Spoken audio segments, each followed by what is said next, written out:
दीपक देता है रोशनी फैलाने की प्रेरणा, फलदायी वृक्ष देता है देने की प्रेरणा, मधुबन देता है महकते रहने की प्रेरणा, महान व्यक्ति देते हैं जीवन जीने की प्रेरणा। आओ प्रेरणा से दें हम सभी को प्रेरणा।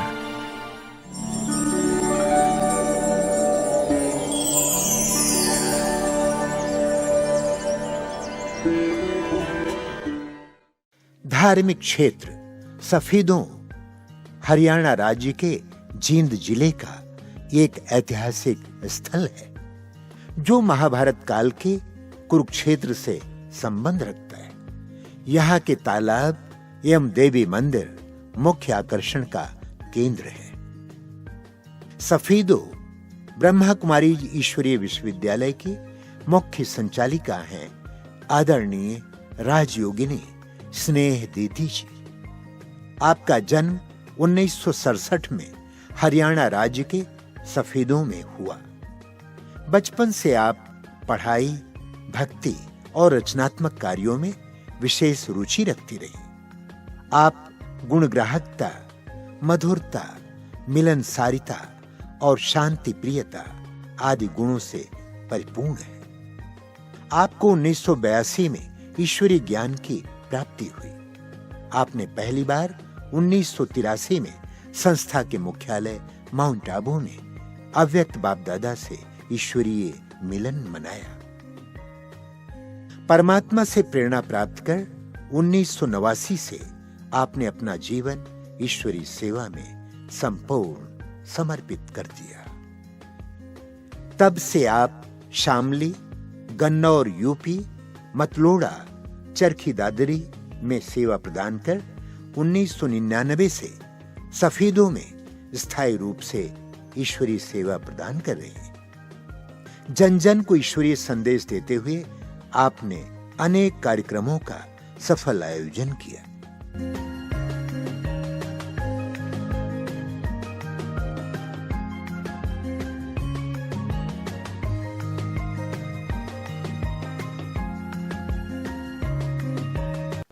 वर्तमान समय दीदी जी के नेतृत्व में 500 से भी अधिक विद्यार्थी ज्ञान योग से अपने जीवन को श्रेष्ठ बना रहे हैं।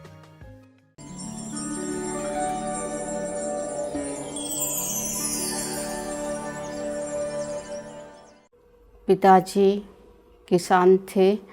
किसान परिवार में जन्म हुआ, लेकिन पिताजी का स्वभाव बहुत अच्छा था, माताजी का स्वभाव भी बहुत अच्छा है और बहुत कुछ गुण उन्होंने हमें सिखाए हैं। और क्योंकि वो खुद सुसंस्कारित हैं और धार्मिक विचारों के होने के नाते हम सबके अंदर भी शुरुआत से ही परमात्मा के प्रति प्यार बढ़ता गया। और पढ़ाई के साथ साथ मुझे भगवान को पाने की बहुत इच्छा थी कि मुझे सांसारिक जीवन नहीं जीना है, लेकिन मुझे भगवान का बन के जीना है।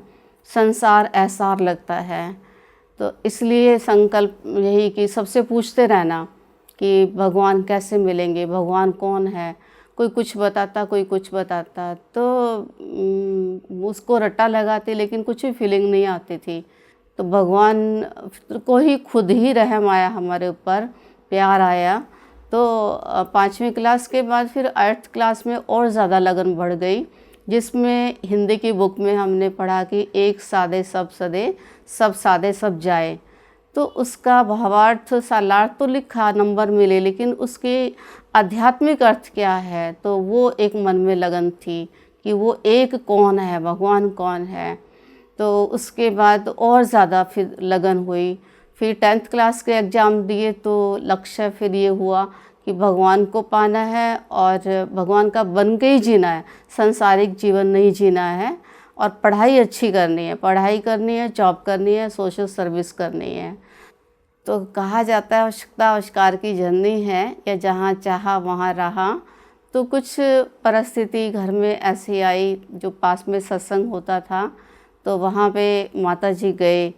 और फिर मेरी इच्छा थी, जिज्ञासा रहती थी सीखने की कि क्या आप वहाँ पे सीख के आए हैं, क्या प्राप्त किया आपने।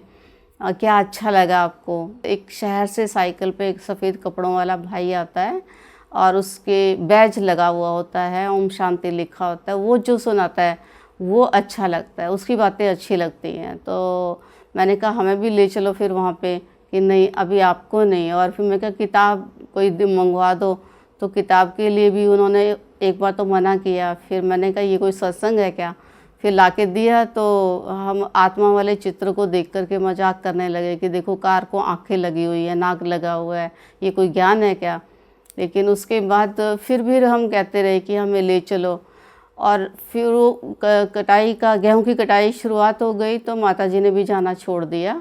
लेकिन जो ज्ञान देने के निमित्त थे, अर्थात यहाँ पे पाठशाला थी और पाठशाला में ही वो ज्ञान देते थे, तो माताजी को प्रेरणा दी कि ज्ञान आप लेने के लिए आगे वहाँ पाठशाला में आइए। तो कटाई, गेहूं की कटाई शुरू हुई तो माताजी ने कहा कि अभी नहीं हम आ सकते।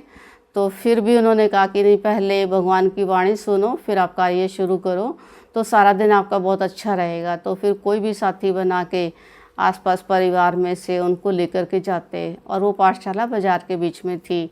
इसे हम जब कभी भी कहते तो हमारे लिए मना कर देते थे कि लड़कियों को नहीं जाना, कन्याओं को नहीं जाना, लेकिन लगन बहुत रहती थी।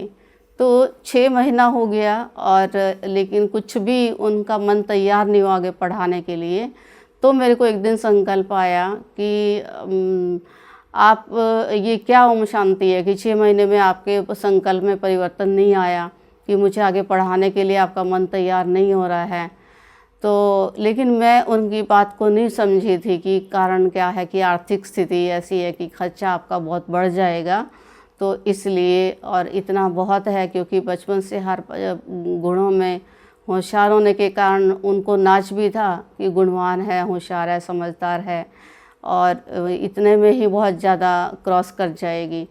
तो ये भावना उनकी थी जिस वजह से वो मना करते थे। लेकिन मेरे को ये बात समझ में नहीं आई।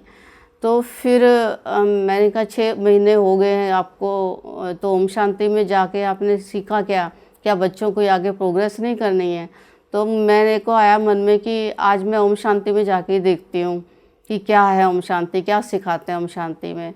तो मैं वहाँ गई तो देखा लाल प्रकाश था, तो मुझे बहुत अच्छा लगा, रेड लाइट है और बहुत शांति महसूस हुई। और चित्र लगे हुए थे बड़े बड़े, जो अपने हिस्ट्री हॉल में लगे हुए हैं जैसे बड़े चित्र, तो वो उनके साथ लिखित भी थी। तो मैं वो पढ़ने लगी और पढ़ते पढ़ते मुझे एहसास हो गया कि तुझे जो चाहिए था वो यहीं से ही मिल सकता है।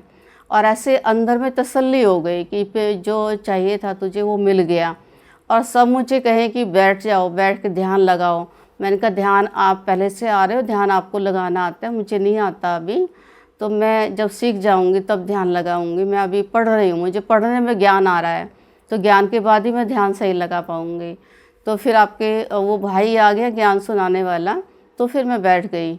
और बैठी जैसे, तो जहाँ मैं बैठी सामने स्टूल था और स्टूल के ऊपर मम्मा का फ़ोटो रखा हुआ था, और उसने मुझे अपनी ओर आकर्षित कर लिया। और मैं उसको देखती रह गई, उनको देखती रह गई कि ये कौन है, ये कोई महिला भी नहीं है और ये कोई देवी भी नहीं है, ये कोई और ही हस्ती है, कोई शक्ति है, कोई आध्यात्मिक शक्ति है।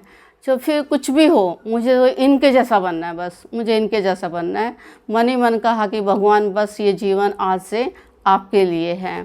तो तब 15 ईयर में ही चल रही थी। इतनी आयु होती भी कुछ इस चीज़ का सूझबूझ नहीं था कि छोटे हैं या क्या है, लेकिन भगवान बस ये आपका है, ये संकल्प आपको दे दिया है, ये जीवन आपके लिए है और मुझे तो इनके जैसा ही बनना है बस। तो उसके बाद उन्होंने संदली पे बैठ के ज्ञान सुनाना शुरू किया। तो जैसे जैसे वो ज्ञान सुनाते रहे तो मुझे ऐसे लगा जैसे मेरे को रेत में बूंद जा रही है। मैंने बहुत रस आया ज्ञान में, बहुत अच्छा लगा।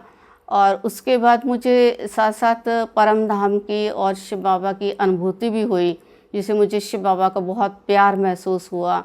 और फिर उसके बाद जब हम वापस चले, तो जैसे वापस चले चप्पल पहनने लगी तो मन में आया भैया थोड़ा स्टिक हैं, अभी भी ऐसे ही हैं, थोड़े स्वयंधारी हैं संसारिक हिसाब से, तो कि वो मुझे इधर आने नहीं देंगे।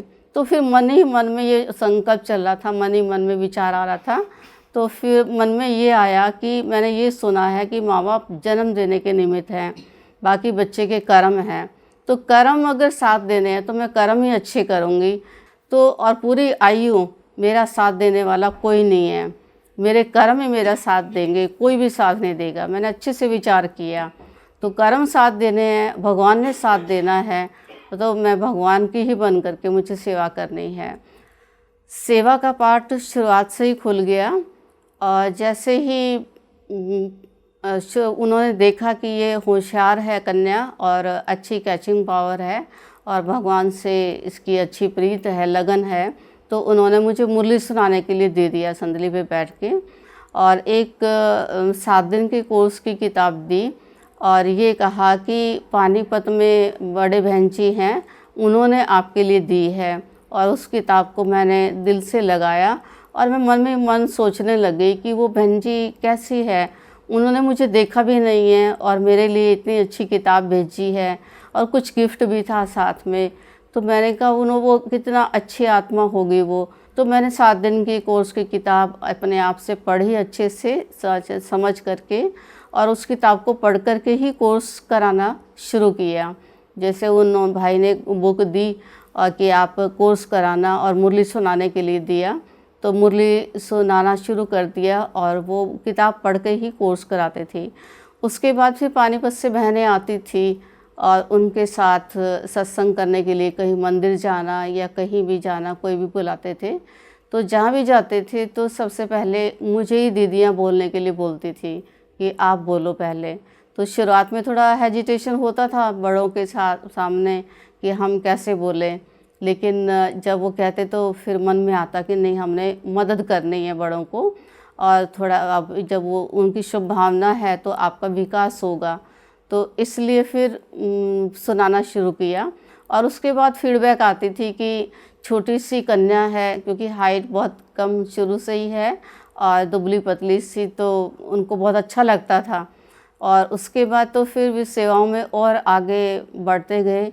जैसे बड़े बड़े प्रोग्राम होते थे, क्योंकि पानीपत सब जोन में शुरुआत से ही बड़े दीदी, सलाह दीदी और भाई भारत भूषण भाई जी और राज दीदी और स्नेह बहन, यही थे शुरुआत में। तो उसके बाद धीरे धीरे सब शुरू हुए। तो हर जगह जहाँ भी फंक्शन होते थे, कुछ भी सेवा होती थी, तो वो साथ लेके जाते थे। तो फिर उसके बाद बाबा मिलन की लगन थी, तो पहले वर्ष तो चांस नहीं मिला 82 में, तो फिर 83 में बाबा से मिलने के लिए गए और वहाँ का मधुबन का वायुमंडल देखा तो बहुत ही अच्छा लगा कि ऐसा स्थान तो दुनिया में कहीं भी नहीं है। और जो बाबा आए उस समय बाबा ओम शांति भवन में आते थे और ओम शांति भवन में 3 बार पर्सनली बाबा से मिलना हुआ था, और जो मैं सोच भी नहीं सकती थी कि ये दिन भी मेरे जीवन में आ जाएंगे और यहाँ तक मैं पहुँच जाऊँगी। तो बाबा से मिले, हम स्टेज पे गए, जब बुलाया गया हमें तो बाबा ने हाथ में हाथ दिया और दृष्टि दी और साथ में वरदान दिया कि बच्ची सेवा करना अच्छा लगता है ना, तो सेवा का मेवा खाते रहना और आगे बढ़ते रहना। और उसके साथ और भी कई बातें जो बहुत अच्छी लगी कि भगवान ने मेरे से बात की है और भगवान ने मुझे वरदान दिया है और उसके बाद दृष्टि दिया। पहले बार तो बाबा ने सेवा का ही वरदान दिया था और सेवा तो शुरू से ही शुरुआत हो ही गई थी, तो सेवा से प्यार आज भी है और आज दिन तक बढ़ता ही जा रहा है, मतलब कम नहीं हुआ लेकिन बढ़ता जा रहा है। और उससे बहुत सुकून फील होता है। सेवा चाहे वो स्थूल हो चाहे सूक्ष्म हो, कोई भी हो, मतलब 24 घंटे अपने आप को व्यस्त रखना। और बाबा ने बहुत सारे वरदान दिए हैं जीवन में और उन वरदानों से ही हम समझ रहे हैं कि हम पल रहे हैं, चल रहे हैं और ऐसा फील करते हैं कि वरदाता का वरदानी हाथ सदा ही हमारे सिर पर रहता है और उनकी वरदानों की पालना में ही हम पल रहे हैं। तो प्योरिटी का वरदान जैसे बाबा ने दिया और खुश रहने का कि कुछ भी हो जाए लेकिन खुशी ना जाए, तो ये बार बार मन में अपने आप को पढ़ाना कि मुझे खुश रहना है और मुस्कुराना है और सबको मुस्कान देनी है। क्योंकि ये मुस्कान जो यहाँ हम सीखते हैं वो मुस्कान ऐसी है जो कोई भी मिक्स नहीं है इसमें, कुछ भी किसी को कुछ संकल्प भी नहीं आ सकता कि ये आत्मिक है, रूहानी है। तो इसलिए अच्छा लगता है सबके साथ मिलते हुए भी।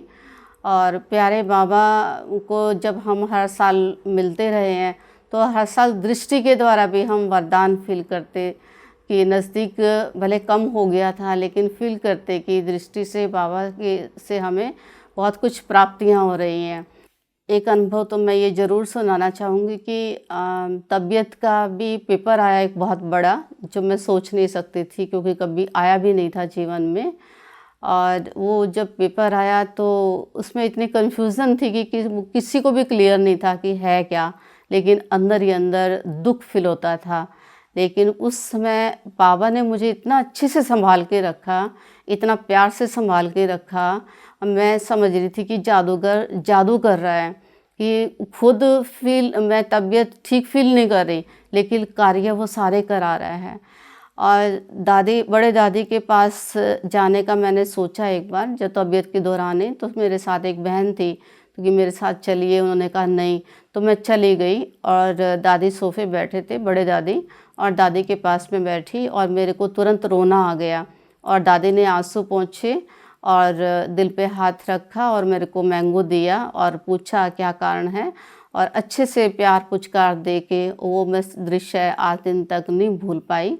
और दादी की शिक्षाएं भी और आज दिन तक हम नहीं भूल पाए हैं। और साथ साथ सेवाओं में जब तबीयत ने 12-13 वर्ष तक परीक्षा ली है कंटिन्यू, लेकिन किसी को फील नहीं होने दिया कि इनको है क्या, पर मेरे को खुद को फील ये कि मतलब एक एक सेकंड श्वास लेना बहुत मुश्किल हो रहा था।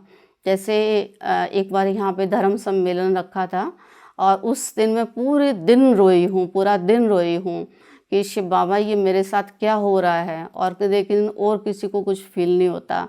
और गीत याद करती, बाबा के गुनगुनाती तो रोती रहती।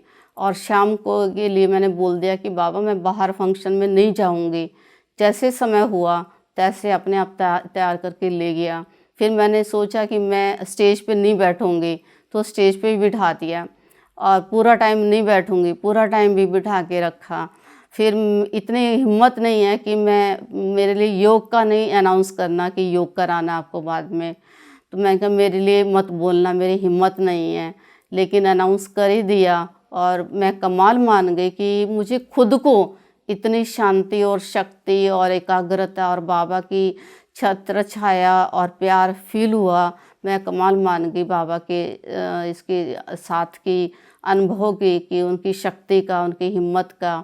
मैं कहती कि हिम्मत करने से मदद फील होती है, पर मैं बाबा को ये कहती थी कि बाबा हिम्मत भी आप ही दे रहे हो और मदद भी आप ही कर रहे हो। वैसे तो यहाँ सेवा के जो ईश्वरीय पढ़ाई के 4 सब्जेक्ट हैं, चारों ही एक से बढ़कर एक मुझे बहुत प्रिय हैं और उन सब पे पुरुषार्थ चल रहा है।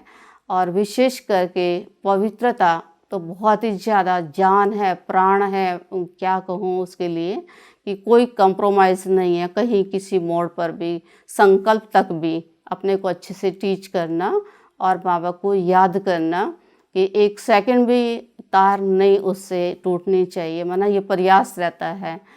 जो दिनचर्या है, अपनी नियम है दिनचर्या के, अमृत वेला, कुछ भी हो जाए, कुछ भी हो जाए, 3:30 लास्ट टाइम है और 2 बजे के बाद जाग खुल जाती है। तो इतनी खुशी होती है कि बाबा ने, भगवान ने मुझे विशेष कुछ देना है, इसलिए आज मेरी जल्दी उठाया मुझे। तो उठ करके बाबा को याद करना, अगर फिर कभी ज़रूरत पड़ती है, सुस्ती आती है तो आराम करना। और उसके साथ साथ मुरली, क्लासरूम में जाए बिना कुछ भी नहीं करना, कुछ भी।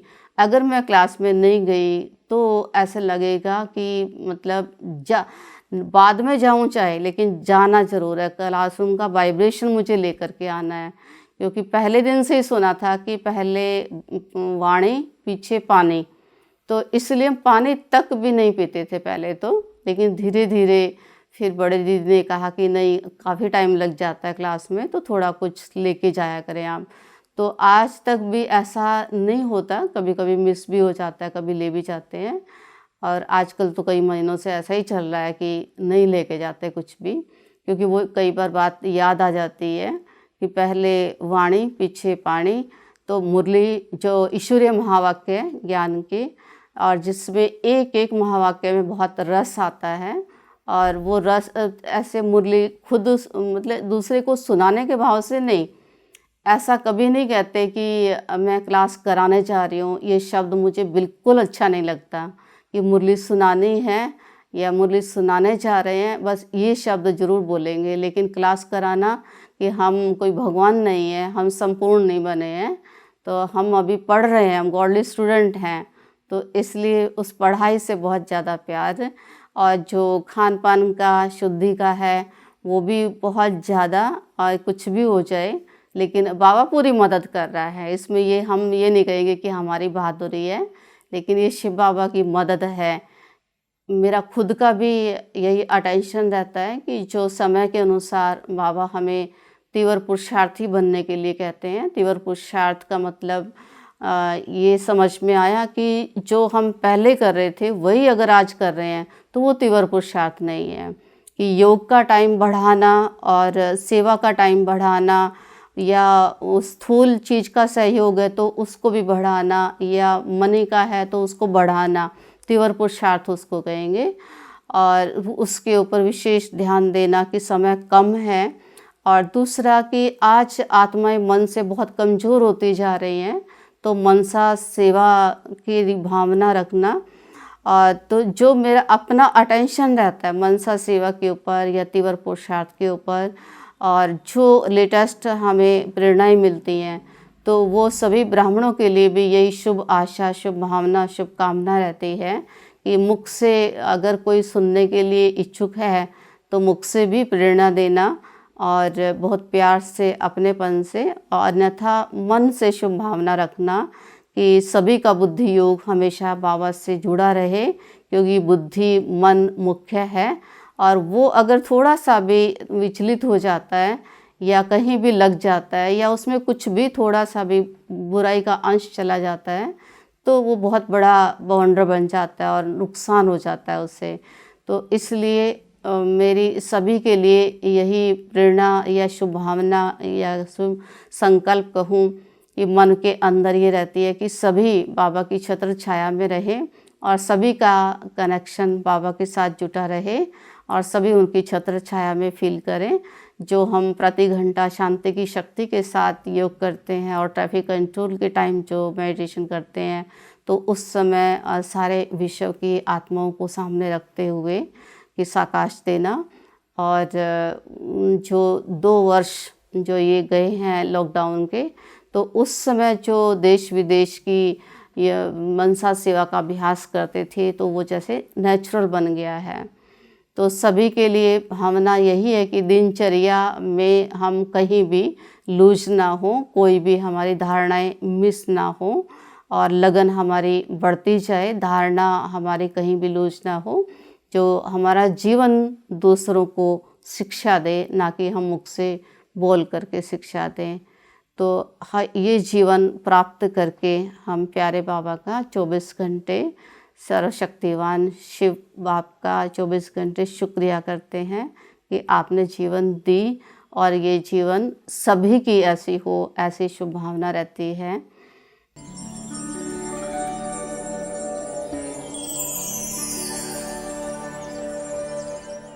स्नेह बहन जी जो हमारे यहाँ सभीदों के लिए विशेषकर एक वरदान के रूप आई हैं, उन्होंने भी सबको यही दिखाया है कि आप संसार में रहिए, संसार का कार्य कीजिए, लेकिन ध्यान उस शिव बाबा की तरफ रखिए।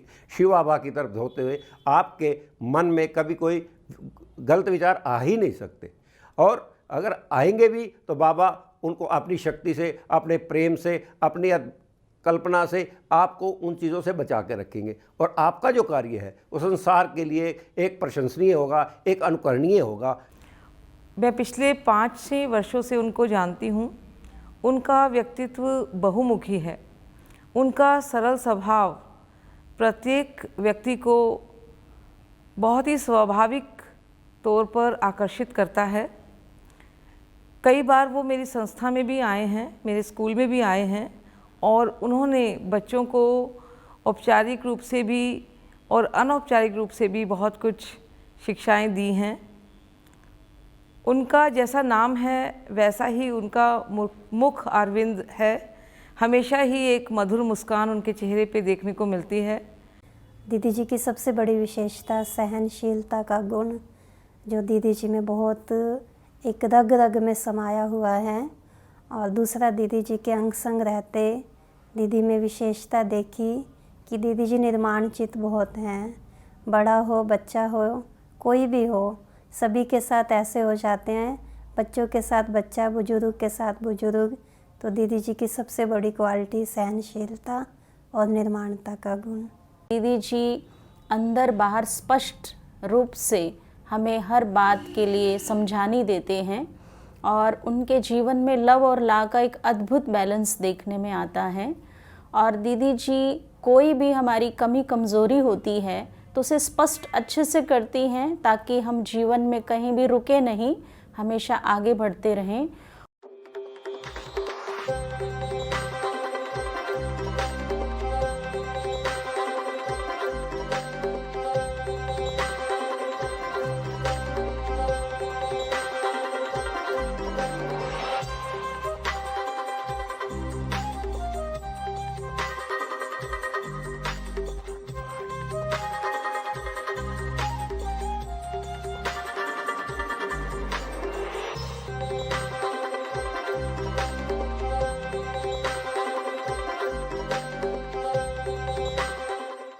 कोई भी 24 घंटे में एक रेस्ट के अलावा कोई समय ऐसा नहीं होता जो दीदी अपने टाइम को वेस्ट करते हो। चाहे उनको पढ़ाई का बहुत शौक़ है तो वो पढ़ने लिखने में, क्लासेस जो पहले भट्ठी में लिखी हुई है उनको पढ़ने में, ज्ञान अमृत पढ़ने में, कहीं ना कहीं पढ़ने में, लिखने में, क्लास सुनने में अपने आप को बिजी रखते हैं बहुत। एक सेकंड की उनको वैल्यू रहती है। बहन जी अपने आप में स्वभाव से, यानी जो जिसको कहते हैं संत जो है क्रोध पर विजय पा लेते हैं, तो बहन जी उसकी साकार प्रतिमूर्ति है। बहन जी के चेहरे पे अपने पिछले 25-30 साल में कितना भी व्यस्त वो रही हो, कितने भी उतार चढ़ाव की ज़िंदगी आई हो, वो कभी विचलित नहीं हुई, कभी चेहरे पर उनके सिकन तक उनके नहीं आई। हमेशा ही मुस्कुराता हुआ स्नेह में चेहरा बहन जी का हमेशा हमें नज़र आया है। हमने देखा कोई भी आत्मा आती है तो दीदी उनको स्नेह से, प्यार से और सभी प्रकार की बाबा की शिक्षाओं से उनकी सेवा करते हैं, उस आत्मा के प्रति शुभ भावना रखते हैं। तो उस शुभ भावना को देते देते आत्माओं के अंदर परिवर्तन आना शुरू हो जाता है। तो जैसे जैसे वो परिवर्तन अनुभव करता है उसको भी खुशी महसूस होती है कि मुझे कुछ प्राप्ति हो रही है।